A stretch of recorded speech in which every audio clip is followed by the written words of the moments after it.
I think that the major thing that entrepreneurs need to know how to do, the major component for success, right, Chuck, is you have to be able to overcome adversity. Difficult situation, time to give up, time to press on, give up on your dream. I just didn't see that as an option. And then the last thing at that startup year that really got to be difficult, we had $55,000 in the bank or thereabouts, and then to insult upon injury, we had a supplier steal $15,000 from us. So do the math there, 55, a wing and a prayer. How do you react when you're backed up against the wall? When your back's against the wall, what are you going to do? And we were at that point, the back was against the wall. We could be in business, we could be out of business. Fortunately, I have had a successful sales career, and I was able to land a big contract at the end of December, $200-something thousand. Now here's the key. You got to fake it till you make it in a startup. I went back to them and said, thank you for your business. Can we get a down payment on this? Knowing I have very little money in the bank.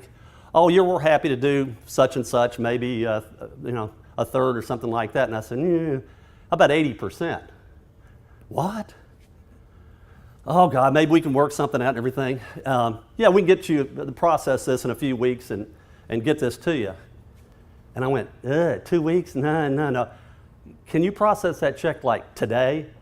And I will pick it up if that's convenient for you. So I drove 4 hours to Paducah, Kentucky, 4 hours back to Memphis, barely beat it with the bank to deposit that check to keep from the payroll bouncing. And we had 3 employees at the time. That's how scary it could be sometimes, folks. For 1998 to 2002, 4 years, we're growing 1 to 6 million. Printing money, it was great. In the middle of that year, because we were doing so well and growing so fast, we had to go engage and find an accounting manager because the person we had doing the job before that was just, we outran her ability to run the finances of the business. So with a recommendation from my auditing firm, we hired this lady named Linda Merritt. And this was May of 2002. I'll get to the story, I promise.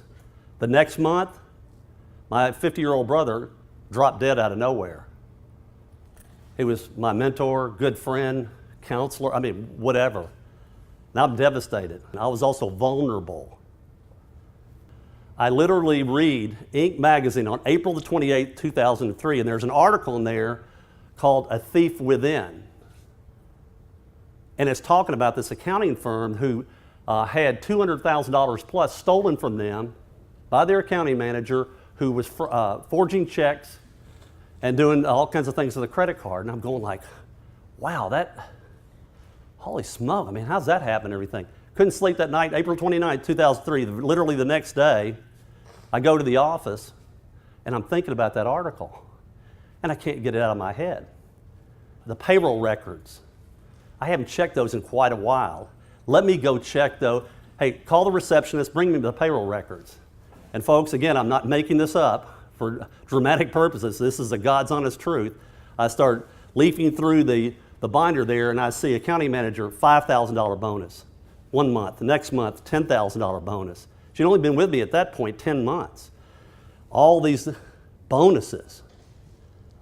Then I look, even the receptionist gets paid commission.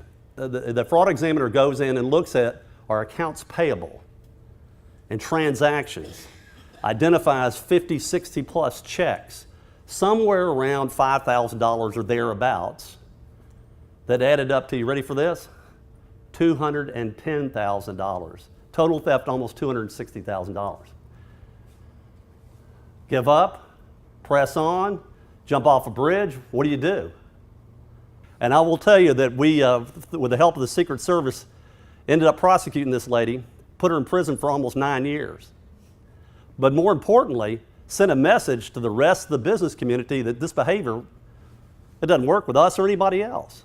The exhilaration of the startup is intoxicating, but then you have to kind of grow up and run a business, and every year it gets more challenging. When it's the toughest, when it's the crisis, what do you do about it? How bad do you want to run this business? How bad do you want it to be successful?